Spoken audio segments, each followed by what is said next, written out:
Bom dia, paz de Cristo, tudo bem com você? Tudo bem com a sua família? Tudo bem com a sua casa? Espero que sim, espero que esteja tudo bem. E se não estiver bem, em nome de Jesus, vai melhorar. Estamos aqui, mais um domingo, mais uma aula, hoje falando da igreja de Filadélfia. Hoje falando da igreja localizada também na Ásia, igreja de Filadélfia. Antes de nós começarmos o nosso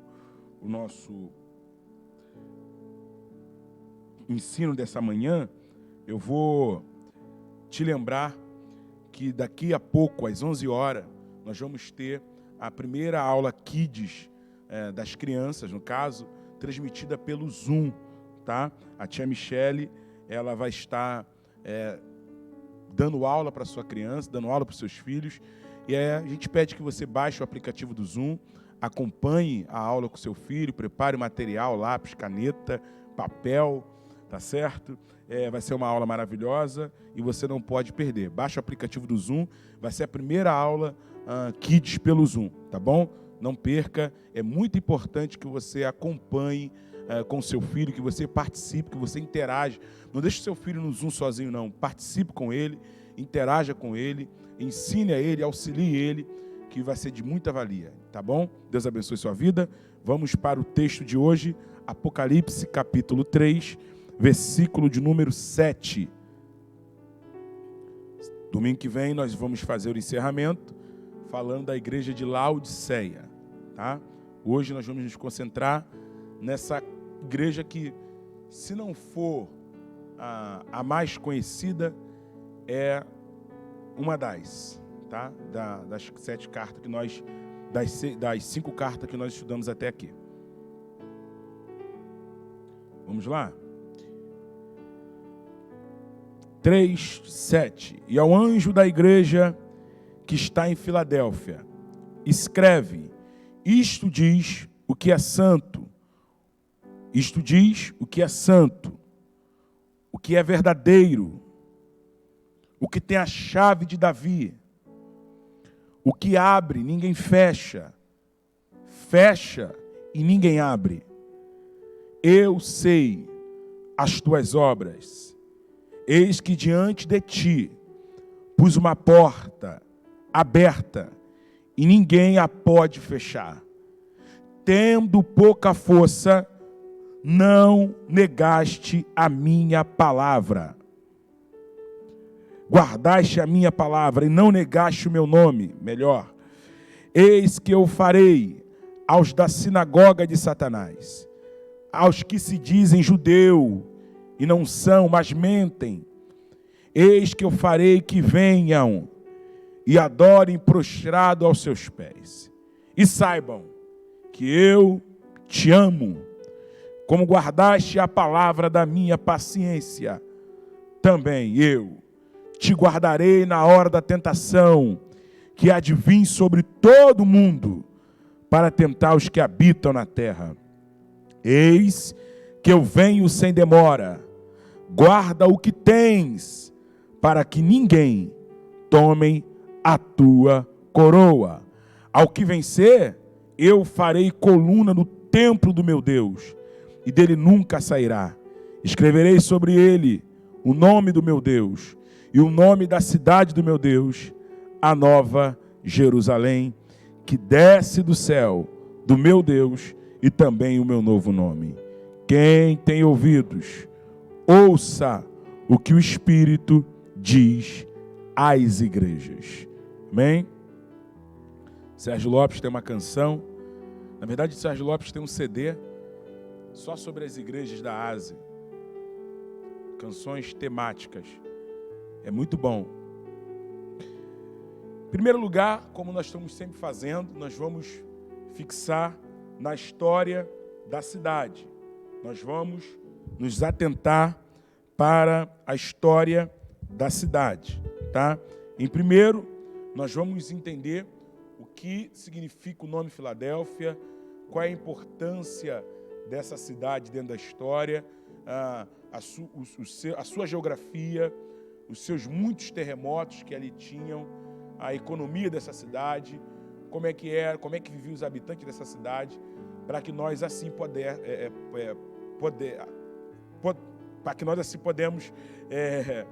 fazer um bom link entre a cidade, a geografia da cidade e a mensagem que o Senhor vai direcionar a essa igreja, tá? Vamos lá. O nome Filadélfia significa amor entre os fraternos, amor entre os irmãos, tá? Ela originalmente foi fundada por Eumenes. Eumenes era rei de Pérgamo, que colocou o nome dessa cidade para homenagear o seu irmão Átalo, tá? Que tinha ganhado a fama de ser super leal ao seu irmão. Então, com isso, apelidaram ele de Filadelfo, ou amor entre os irmãos, amor entre os fraternos. Então, essa cidade foi construída, homenageada, de uma homenagem de Eumenes, rei de Pérgamo, ao seu irmão Átalo, a fim de presenteá-lo com a sua lealdade ao rei, a sua lealdade ao seu próprio irmão, tá? O nome de seu fraterno. Filadélfia era pequena, igual a Tiatira, mas com a diferença que era a cidade mais jovem das 7 das cidades da Ásia. Então, era igual a Tiatira, pequenininha, mas era a mais jovem de todas as 7 que nós vamos falar aqui, tá? Filadélfia era muito bem localizada e era o maior eixo de comunicação, ou seja, era também uma cidade de passagem, era uma cidade de distribuição comercial, era uma cidade que para você se comunicar com as demais da Ásia, estrategicamente, era a melhor cidade para se parar, tá? Era o maior eixo de comunicação, propagando informações a todas as partes do mundo conhecido. A cidade era chamada Porta do Oriente, devido estar situada na principal rota do correio imperial de Roma, do Oriente, para o Oriente. Como quase todas as cidades da província romana, Filadélfia era habitação de muitos templos pagãos, tá? Muitos templos idólatras. Por isso era chamada de Pequenas Atenas. Então, era um codinome, era uma alcunha, era um apelido que se dava para Filadélfia, que significa amor entre os fraternos, amor entre os irmãos, relatando o amor de Eumenes para Átalo, e também ela tinha uma alcunha, ela tinha um apelido. Qual era o apelido? Pequena Atenas, devido à quantidade de templos pagãos que Filadélfia tinha, devido à quantidade de templos idólatras que abarcava, que abrigava aquela cidade, tá? Aquela pequena cidade de importante para a comunicação, para o comércio, apesar de ser pequena, a menor da Ásia, porém carregada de templos idólatras, tendo esse apelido de Pequena Atenas, tá ok? O mesmo terremoto que abalou, a gente falou da cidade de Sardes, que teve um terremoto no ano 17, lembra de Sardes? Que Sardes teve um terremoto no ano 17 e vivia da sua fama do passado, mas depois do terremoto, Sardes nunca mais foi a mesma. Esse mesmo terremoto abalou a pequena Filadélfia, tá ok? Abalou em escala maior, tá? Aquele terremoto que abalou a cidade de Sardes, abalou em escala maior a cidade de Filadélfia, que já era pequena e teve um terremoto dessa magnitude que abalou toda a sua estrutura. E ela era acometida constantemente por esses terremotos, tá? É a cidade dos terremotos, que culminou com a destruição de toda a cidade. John Stott fala da cidade dos terremotos, pois era frequente terremotos ali. E no ano 18, teve outro terremoto, ou seja, um ano depois do ano 17, foi o terremoto que abalou Sardes, abalou Filadélfia. E no ano 18, teve um terremoto só em Filadélfia, tá? E dessa vez, levando milhares de moradores a abandonar a jovem cidade, que era a mais jovem, eu falei a menor, me desculpa, a mais jovem cidade, levando o abandono dessa mais nova cidade, tá? Cidade de Filadélfia. A cidade teve mais 2 nomes, depois de seu nome primário. Depois do terremoto do ano 17, a cidade só foi construída aproximadamente em 90 depois de Cristo, pelas mãos de César. Em virtude disso, como uma forma de gratidão, ela foi chamada pelo segundo nome, Neo-Cesareia, ou seja, Nova Cesareia, tá? Uma homenagem aí a César, que a reconstruiu depois do terremoto do ano 18 e depois do terremoto do ano 17, que ficou completamente destruída. Então César vem, a reconstrói, e aí, como homenagem a César, ela vai deixar de ser chamada Filadélfia e vai ganhar o nome de Neo-Cesareia, uma homenagem a César. Inclusive, daí vem o nome Cesariana, tá? Que é uma homenagem a César, que já naquela época fazia atrocidades, abria a barriga das mulheres, a fim de retirar o feto e colocarem, às vezes, até gato dentro da barriga das mulheres. Outras, no afã de descobrir se era menino, se era menina, a fim de matar. César mandava abrir a barriga das mulheres para ver se era menino ou se era menina. Então, deu o nome de Cesariana, homenagem a César. E essa cidade, Filadélfia, também chamada de Neo-Cesareia, uma homenagem a César. Tá?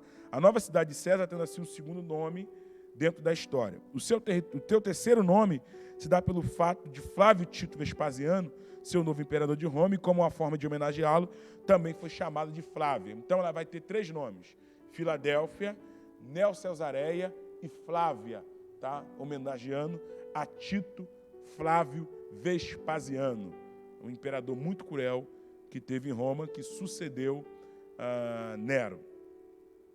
E o anjo da igreja que está... Aí vamos para o versículo 7. Como é que o Senhor se apresenta? A gente já fez aqui um paralelo, já fez aqui um apanhado da cidade, já fizemos aqui um apanhado histórico, cultural, econômico dessa cidade. A gente entendeu que ela tem um grande eixo de comunicação, é uma cidade satélite, é uma cidade de grande comunicação, é uma cidade de passagem.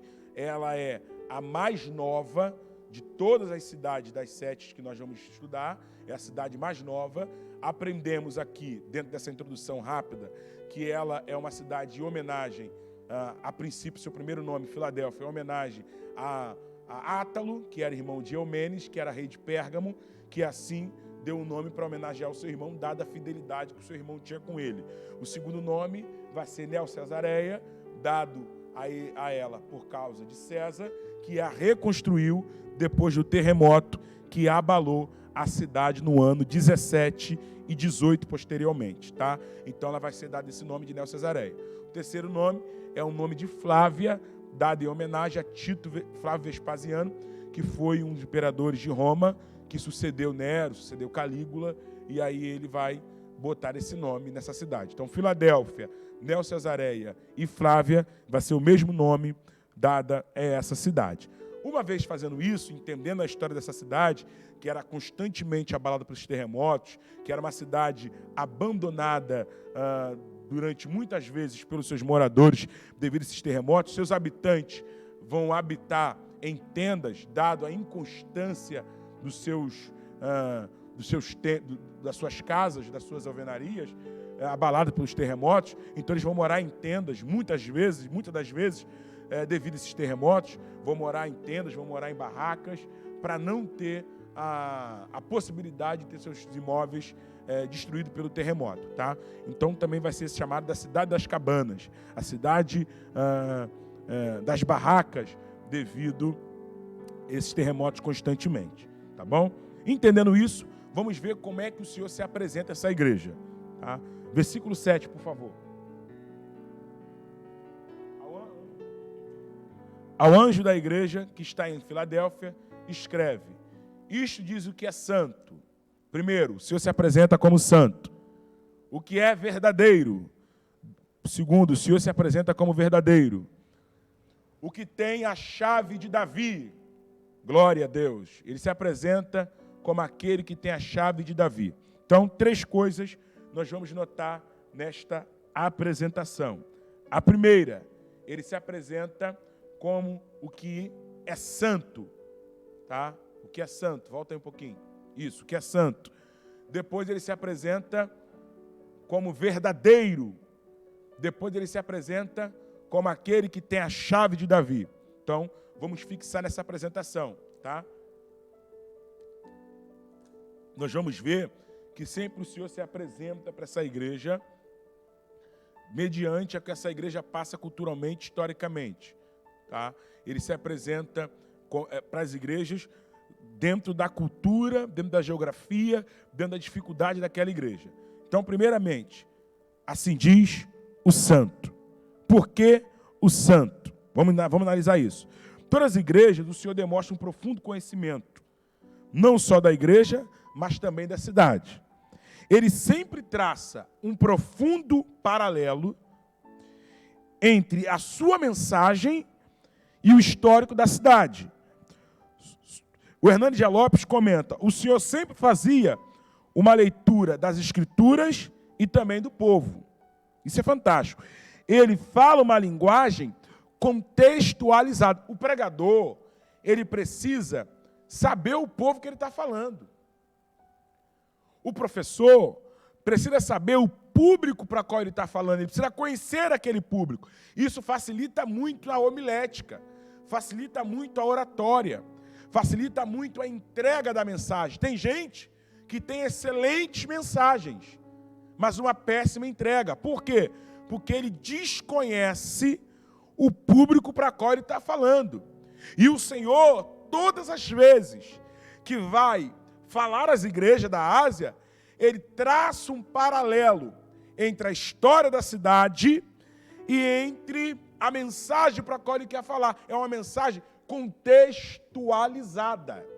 É uma mensagem carregada do contexto. Tá? Então, é isso que o Hernandes Dias Lopes está falando. O Senhor sempre fazia uma leitura das Escrituras e também do povo. Ele fala uma linguagem contextualizada. Ele criava, oh meu Deus, eu sinto a presença de Deus falando isso. Ele criava uma leitura, ele criava uma ponte de comunicação. Precisamos conhecer a Bíblia. Sim, precisamos conhecer a Bíblia. E precisamos conhecer a cidade, o povo, a igreja para a qual nós estamos falando. Não basta só conhecer a Bíblia, precisamos fazer uma leitura do povo. Isso é evangelho, isso é missão transcultural, quando você entende a cultura para falar com o povo. Isso é estratégia. Conhecer a Bíblia e a cidade. As estratégias que são para uma cidade, que não pode servir para outras. Então, às vezes, eu vou pregar na academia. Vou pregar na academia, que eu falo, né, no ambiente acadêmico. Vou pregar na faculdade. Vou pregar para doutores, para professores. Eu vou usar uma linguagem mais erudita, mais rebuscada, uma linguagem mais polida. Né? O material vai ser um conjunto mais hermético, um conjunto mais elaborado, né? Algo mais condensado. Aí eu vou pregar para um público jovem, não a igreja. Aí a linguagem é uma linguagem mais informal, é uma linguagem mais tranquila, o material é menos condensado, menos pesado. A minha comunicação, a minha fala é uma fala mais contextualizada com os jovens. Então eu preciso fazer a leitura da Bíblia e a leitura da cidade. Não esqueça isso. O pregador precisa fazer uma leitura da Bíblia e uma leitura do povo para o qual ele está pregando. Hermenêutica não pode ser divorciada da homilética. Pastor, não entendi nada. Homilete, hermenêutica, não entendi nada. Ou seja, a interpretação da Bíblia, hermenêutica, não pode ser divorciada da pregação, da oratória, da homilética. Homilética é a oratória cristã. Tá? Então é isso que ele faz aqui. E aí ele vai se apresentar, mediante ao conhecer a cidade, ele vai se apresentar. Com base nesse comentário, você já pode perceber o quê? Que sempre diante de fazermos aqui a exposição das cartas, nós estamos sempre estudando o contexto da cidade. Tá? O Senhor sabia que aquela cidade era carregada de templos pagãos. E com isso, se apresenta como? Eu ouvi de casa? Como? Santo.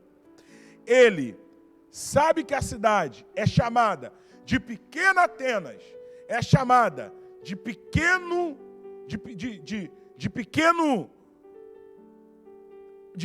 servo de adoração, acervo de adoração, de uma mini Aparecida do Norte, é chamada de Pequena Atenas, aonde tem muitos templos pagãos, ou seja, muitos deuses falsos, muitos deuses mentirosos, muitos deuses que têm mão e não apalpam, que têm ouvidos e não ouvem, que têm olhos e não vê, que têm boca e não fala. O que fez Abraão se encantar por Deus? O que fez Abraão ficar com os 4 pneus arriados por Deus? É que Deus se apresentou para Abraão falando. Deus falava, glória a Deus. Quando ele vai falar com Abraão, ele fala: Abraão, aquilo mexe com Abraão. Porque Abraão, se vocês não sabem, querido, segundo Josué 24, Abraão era adorador e escultor de imagem. Então Abraão estava acostumado, olha aqui pro tio, Abraão estava acostumado a fazer imagem e colocar na prateleira. Oh, aleluia! Abraão estava acostumado a fazer imagem e colocar para secar, e colocar para pegar um sol. E toda vez que ele fazia aquela imagem, como todo o processo, algumas imagens saíam com defeito, outras quebravam no meio do processo. E Abraão nunca viu aquelas imagens de gemer de dor. Abraão nunca viu aquelas imagens de gritar. Abraão nunca viu aquelas imagens falar. Abraão nunca viu aquelas imagens carregar. Abraão nunca viu aquelas imagens se comunicar com ele. Aí vem um Deus que não fala, que não se vê, que não se toca nele, que não se apalpa, mas ele já chega com uma proposta diferente. Aleluia! Ele chega falando: Abraão. Isso mexe com o velho Abraão. Então, como é que o Senhor se apresenta para Filadélfia? Assim diz o santo. Por quê? Dentro de Filadélfia tinha um monte de falso, um monte de deuses pagãos, um monte de deus imundo, um monte de cultura carregada de pecado, de demônios. Então ele se apresenta como santo, e na seguida ele fala: verdadeiro. Por quê? Porque os deuses são falsos, é um contraste. Dentro de uma cidade que é chamada de Atenas, de pequena Atenas, de pequeno centro idólatra, o Senhor se apresenta como santo e verdadeiro. Por que ele se apresenta como santo? Porque ele é santo. Porque nele não há pecado. Deus não tenta ninguém a pecar. Deus é santo, como diz Tiago. Deus ninguém atenta. Deus é maravilhoso. Um dos atributos de Deus é a sua santidade. Ele é imutável. Ele nunca conheceu o pecado. Não há erro nele. Quando ele se aproxima de nós, nós sentimos as nossas misérias. Nós sentimos os nossos pecados. E como ele é santo, nós também somos chamados à santidade. 1 Pedro 1,16 diz: sede santo, como eu sou santo. Porque eu sou santo. Então o Senhor, dentro de uma cultura de imoralidade, cultos regados, não sei se você sabe, os cultos pagãos, principalmente o culto a Diana dos Efésios, ou Afrodite, que era a deusa da fertilidade, ou então ao culto de Baco ou Dionísio, como você quiser falar, eram cultos regados à libertinagem, a sexos explícitos, a libertinagem pesada. As prostitutas desciam do Monte Pagos e se entregavam aos marinheiros que chegavam na cidade de Éfeso. Eram cultos pagãos, realizados com libertinagem. Eram relações sexuais cultuais. E o Senhor, sabendo dessa imoralidade, ele se apresenta como santo. E você também é santo em Cristo Jesus. Aleluia. Existem 2 níveis de santos. Você é santo posicionalmente. Todos nós somos santos posicionalmente em Cristo. E você é santo processualmente, ou seja, você está no processo de santidade. Você é santo em Cristo e você é santo todos os dias, porque você tem que santificar. Vamos lá? Entendendo isso, ele fala: se diz o santo e verdadeiro. Não é isso? ele sabe que a igreja vem sendo atacada. Em seguida, o Senhor se apresenta como verdadeiro porque ele sabe que a igreja está sendo atacada pelos falsos mestres. E que a cidade está em uma imitação, e que a cidade está em uma imitação desses deuses falsos. Ele sabe que a igreja vem sendo atacada, ele sabe que a igreja está sendo vilipendiada. E ali era colocado os falsos mestres, os falsos deuses, os falsos ensinos, os cultos falsos. E em contraste com isso ele diz: eu sou o verdadeiro. Deixa eu falar uma coisa para você. É normal alguém falar assim: esses irmãos ficam pulando aí na igreja, esses irmãos ficam falando em línguas, esses irmãos ficam levantando a mão, dando glória, são extravagantes, parece até centro espírita, são assim, são assado, querido. O verdadeiro somos nós. O diabo é uma imitação fajuta, uma xerox barata de Deus, das coisas de Deus. Tudo ele tenta imitar a Deus, mas só Deus é o verdadeiro. Só Deus é digno de toda adoração. Você que me ouve, só Deus é digno de ser adorado, de ser cultuado. É assim que ele se apresenta. Assim diz o santo e verdadeiro. Aí tem muitos deuses falsos, mas eu sou verdadeiro. O Brasil tem muitas religiões, mas eu sou verdadeiro. Você pode adorar Buda, Siddhartha Gautama, mas eu sou verdadeiro. Você pode seguir os ensinamentos de Confúcio, mas só os meus é o verdadeiro. Você pode ir lá na Bahia, pegar um patuá, mas só eu sou o verdadeiro. Aleluia! Você pode acender uma vela de 7º dia, mas só eu sou o verdadeiro. Você pode arriar um despacho, mas só eu sou o verdadeiro. É isso que ele está dizendo, gente. Eu sou o verdadeiro. Tem muitos deuses. Isso aqui não é intolerância religiosa. Pelo amor de Deus, se você quiser adorar, acender vela, arriar despacho, é a sua liberdade religiosa. Mas eu preciso falar para você que só tem um verdadeiro. Aleluia. Que é Cristo Jesus, que morreu e ao 3º dia ressuscitou e hoje está à destra do Pai. Depois ele diz: o que tem a chave de Davi, fecha e ninguém abre, abre e ninguém fecha. Vamos entender isso? Abra sua Bíblia comigo, em Isaías 22, 22. Vamos entender que chave de Davi era essa. Isaías 22, 22.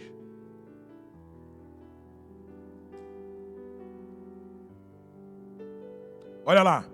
E porei a chave da casa de Davi sobre o seu ombro.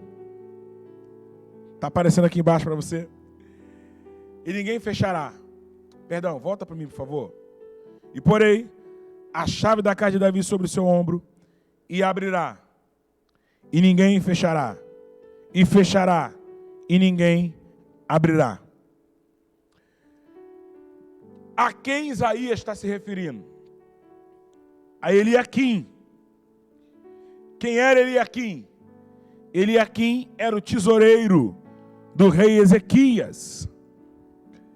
O rei Ezequias está dizendo: pegarei a chave de Davi, colocarei na mão de Eliaquim, e o que ele abrir, ninguém vai fechar. E o que ele fechar, ninguém vai abrir. Que chave era essa? Era uma chave mestra que abria a tesouraria. Por que a chave é falada da chave de Davi? Porque Davi que instituiu essa tesouraria, essa guarda real, aonde estava o tesouro do rei, aonde estava o segredo do rei. E Davi era detentor dessa chave, somente Davi. Só ele abria o tesouro do rei. E essa chave seria passada a Eliaquim. O Senhor, então, agora, em Apocalipse, para a igreja de Filadélfia, faz uma menção a Eliaquim e diz que Eliaquim tinha a chave, que Davi teve a chave. Aleluia, gente, é fantástico. Mas que ele tinha essa chave de Davi. Ou seja, a chave que abre o tesouro. A chave... É fantástico. A chave que abre a tesouraria. A chave que abre o que está secreto, o que está escondido. A chave que abre a intimidade do rei. A chave que abre as coisas secretas do rei. Eu abro e ninguém fecha. Por quê? Porque só eu abro, só eu fecho. A chave é minha. Nenhuma outra chave consegue abrir. Nenhuma outra chave consegue fechar. Só eu abro, só eu fecho. Eu acho interessante essa autoria da porta. Estava ensinando para os irmãos domingo na igreja passado, e eu falava para eles. O que o Senhor falou para Ageu 2:8? Meu ouro e minha prata. Se antes ele fala para o povo dar oferta, dar os dízimos, para que construísse o templo. Parece redundante, né? No versículos antes o Senhor vem e pede para o povo colaborar. E quando vai acabar ele fala, meu ouro e minha prata. Alguém diz, ué Senhor, se teu ouro, teu a prata, por que eu tenho que dar oferta, tenho que dar o dízimo?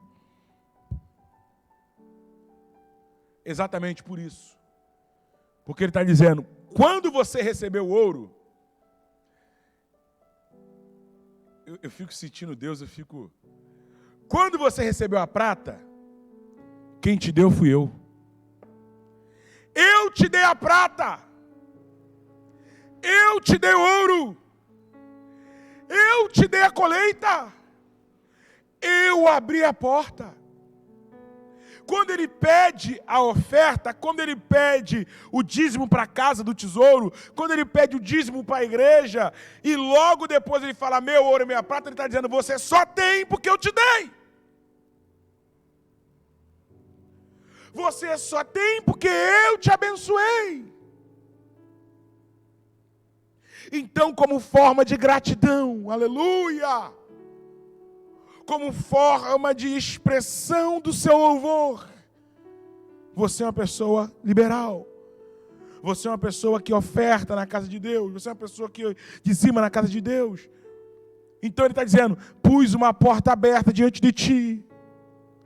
E ninguém, ao mesmo tempo que ele assume a autoria, gente, ao mesmo tempo ele está dizendo, mas ninguém pode ser o autor da porta aberta.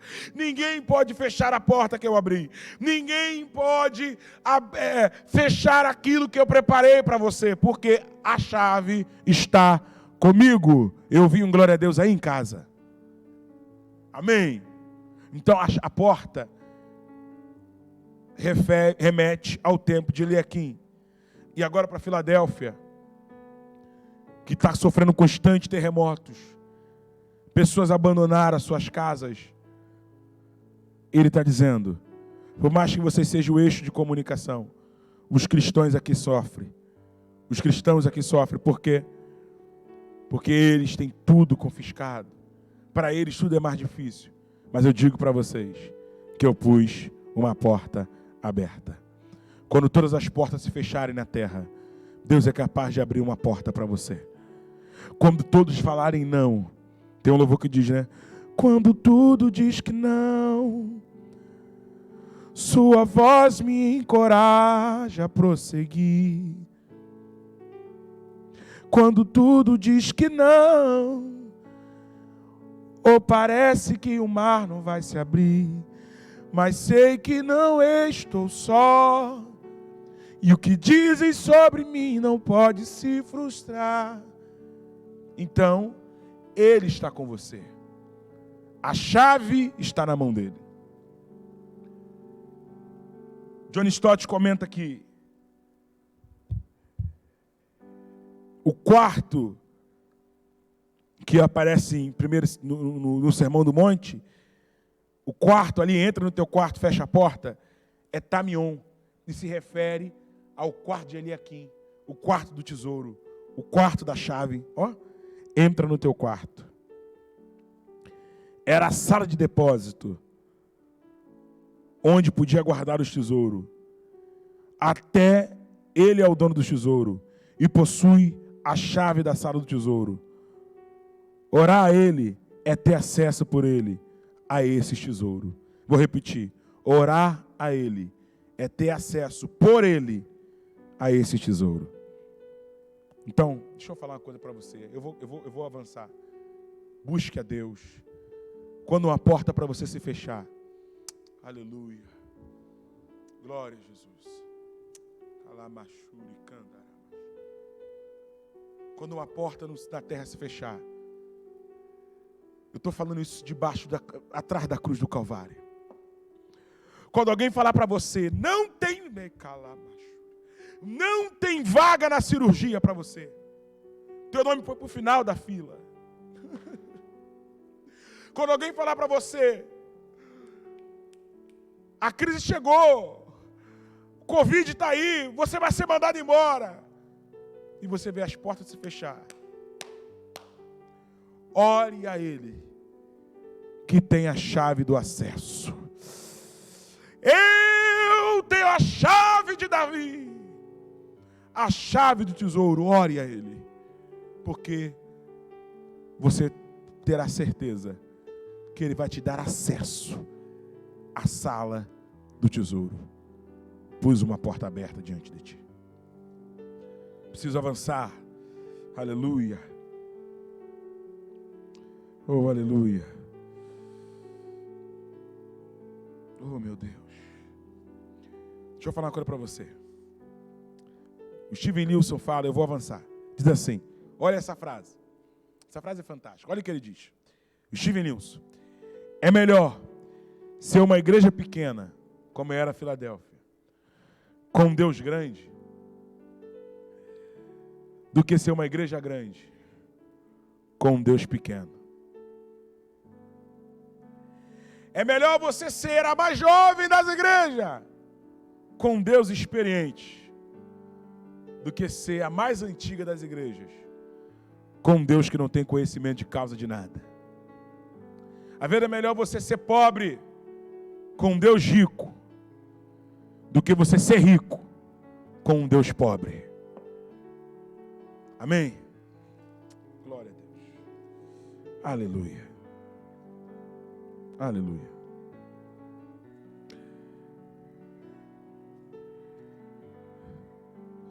Olha o que ele fala. Versículo 8, por favor. Olha o que está escrito aí embaixo. Sei as tuas obras, eis que diante de ti eu pus uma porta aberta e ninguém pode fechar. Tendo pouca força, guardaste a minha palavra e não negaste o meu nome. Essa igreja é aquela igreja que eu falei para você, que não tem nenhuma crítica. Aí eu te pergunto, será que essa igreja não tinha pecado? Será que os irmãos dessa igreja não pecavam? É lógico que pecavam, mas não tem nenhum pecado gritante nessa igreja. Não tem nenhum pecado a ponto de... Pastor, mas existe pecadinho e pecadão? Ora, gente, lógico. Nem todos os pecados são iguais. Tem pecados que agridem mais. Pecado é pecado, mas tem pecados que agridem mais. Pastor, eu aprendi que não existe pecadinho nem pecadão. Olha, vamos para a Bíblia? Vamos lá. Abra sua Bíblia em João 19. Só para a gente não deixar nada solto. João 19. Evangelho de João.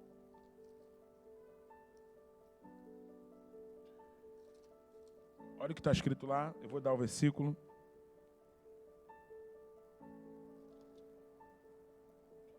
Versículo 11. Põe para mim, por favor, aqui embaixo. Eu estou falando que existem pecados mais agressivos e pecados menos agressivos. Assim, então existe pecado grande e pecado pequeno. Olha lá. Respondeu Jesus: nenhum poder terias, Pilatos, contra mim, se de cima não te fosse dado.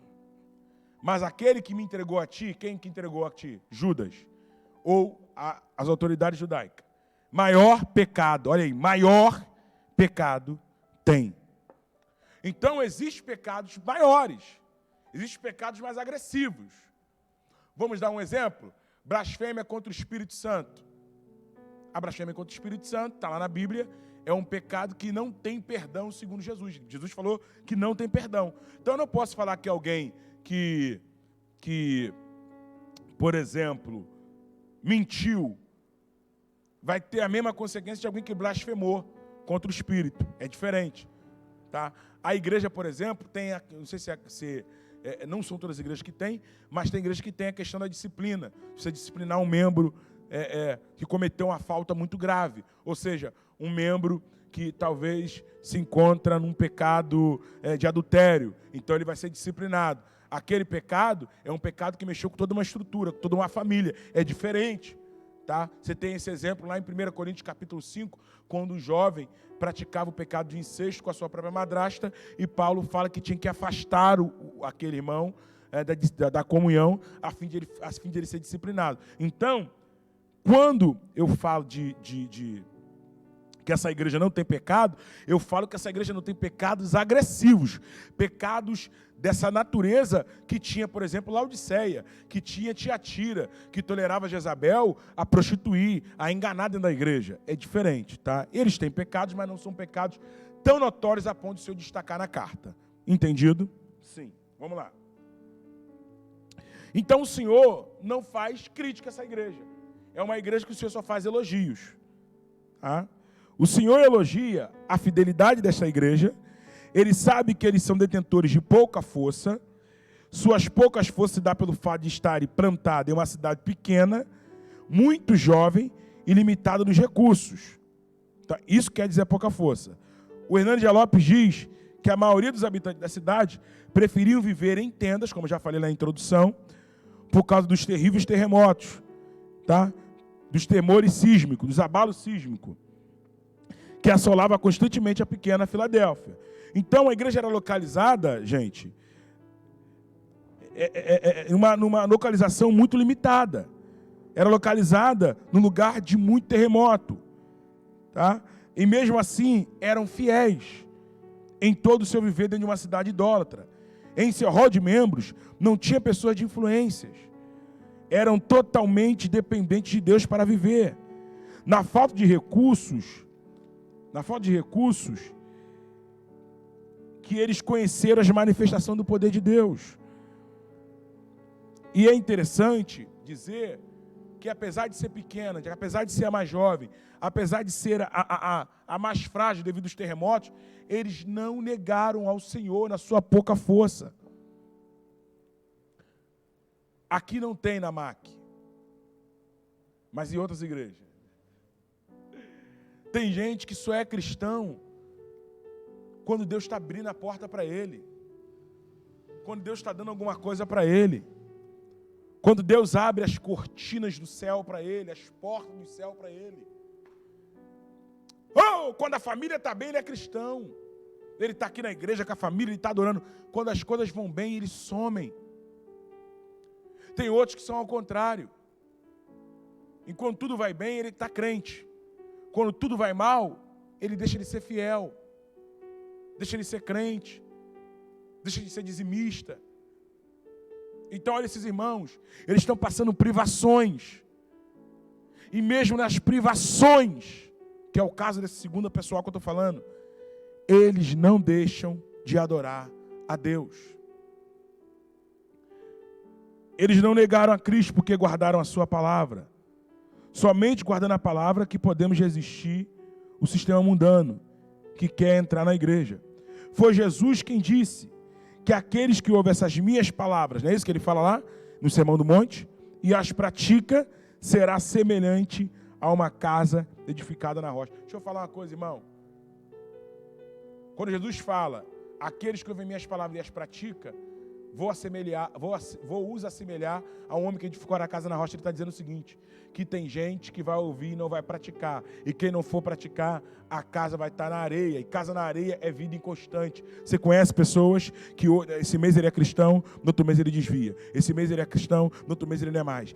Esse mês ele é dizimista fiel, no outro mês ele não é. Nesse mês ele é assíduo na escola dominical, no outro mês ele não é. Nesse mês ele cai muito para o monte, quer muito orar, no outro mês ele não está. Por quê? Ele não pratica a palavra de Deus. Ele é uma pessoa inconstante. Que Deus te livre disso, que Deus nos livre disso. Tá? Eu vou usar aqui uma frase. Olha o que ele fala. Uma igreja, uma frase do Steven Lewis. Uma igreja começa a cair quando a exposição da palavra é negligenciada. A ausência da sã doutrina na boca dos pregadores tem levado a igreja a uma letargia. Somos resultados de nossas pregações. Somos resultados de nossas pregações e das práticas, de botar em prática, de pôr em prática. Neil Barreto fala, não tem como se cobrar fruto de alguém que não nasceu de novo. Gente, vamos lá. Aí ele fala assim, eis que farei da sinagoga de Satanás, versículo 9, que se dizem judeus e não são. Eis que farei que venha e adore prostrado aos seus pés e saibam que eu te amo. Steven Lewis acertadamente diz que quando Deus abre as portas do céu para nos abençoar, ele falou que abriu a porta para a igreja, Satanás abre os portões do inferno para nos prejudicar. Havia uma sinagoga de judeus que alegavam serem os verdadeiros filhos de Deus, mas não eram, tá? Eram mentirosos e, portanto, Satanás era o pai deles. Eram inimigos da cruz. A pregação do evangelho por parte dos fiéis faria com que os pecadores que eram membros da sinagoga do diabo se curvassem dentro da igreja e adorassem a Cristo. Além disso, o Senhor promete a Filadélfia que, porque eles são fiéis, o Senhor os guardaria na hora da tentação que viria sobre todo mundo antigo, comparando com a situação de Esmina, que o Senhor disse que a perseguição viria. Está falando aqui, gente, da tribulação que há de vir, tá? E que veio e que eles foram guardados, tá? Aí ele fala, promessa aí. Versículo 10, né? Promessa.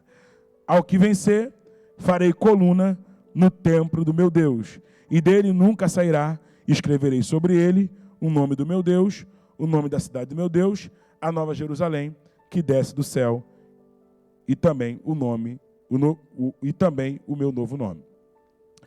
Todas essas promessas remetem à eternidade. Você reparou isso? Em primeiro lugar, o Senhor promete aos crentes de Filadélfia que seriam colunas no templo do Senhor. Por que coluna, gente? Tempo para você pensar. 3 segundos. Por que coluna? Porque Filadélfia habitava num lugar de muitos terremotos. O povo vivia em cabanas. Não é isso? A vida deles seguia o normal, mas era em cabanas devido ao terremoto. Como promessa de fidelidade, o Senhor diz para ele, eu vou fazer vocês coluna no templo do meu Deus. Lá não tem terremoto. Lá vocês não serão abalados. Lá vocês não terão medo. E aí ele fala, escreverei sobre ele o nome do meu Deus. Naquela época, quando você queria homenagear algum imperador, homenagear algum membro, alguém do alto escalão, você fazia monumentos com o nome daqueles imperadores, tá? Eram colunas que eram colocadas e você colocava o nome, César, Pilatos, Herodes, para homenagear. E o Senhor diz, vocês aqui na terra não estão recebendo homenagem nenhuma, mas lá na eternidade eu vou escrever o nome do meu Deus em vocês, e vou escrever o vosso nome na coluna, no templo do meu Deus. O nome do meu Deus estará sobre vocês. Vocês levarão o nome do meu Deus. Então, escreverei sobre eles o meu nome. Escrever o nome de alguém sobre alguma coisa era sinônimo também de posse. Quando ele fala, escreverei o nome do meu Deus, ele está dizendo, vocês serão para sempre do meu Deus. Tá? Segundo, o Senhor escreverá sobre as colunas que são os crentes. Então, o nome do meu Deus e sobre você, ele escreverá o nome dele. Ele está dizendo para você, você será minha posse, você será meu. O mais importante de todos os nomes escritos na coluna é o nome do próprio Deus. Seu nome escrito em nós representa a completa revelação de sua pessoa a nós. Então a gente vai ganhar o nome do nosso Deus, ele vai escrever sobre nós. E ele fala uma coisa para a gente terminar. Ele fala, da cidade do meu Deus, escreverei sobre ele o nome do meu Deus, da cidade do meu Deus, a Nova Jerusalém, que ele diz, que desce do céu. Isso aqui é fantástico, porque ele está falando do arrebatamento, depois de tudo passado, o juízo final, os ímpios serão condenados, e a Nova Jerusalém descerá na terra. Tá? O céu e a terra serão a mesma lei. Essa terra passará por uma fundição de fogo, será purificada, e a nova Jerusalém vai descer, e nós reinaremos com Cristo eternamente.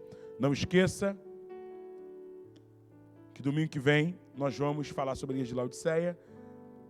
Até aqui nós falamos sobre essas 6 igrejas. Terminamos agora falando de Filadélfia, essas recompensas. E semana que vem, domingo que vem, nós vamos falar da igreja de Laodiceia. Eu te espero com caneta e papel e com um livro. Eu acho que você deve ter um livreto aí que você comprou aqui sobre as 7 igrejas da Ásia. Acompanhe o estudo por esse livreto, tá bom?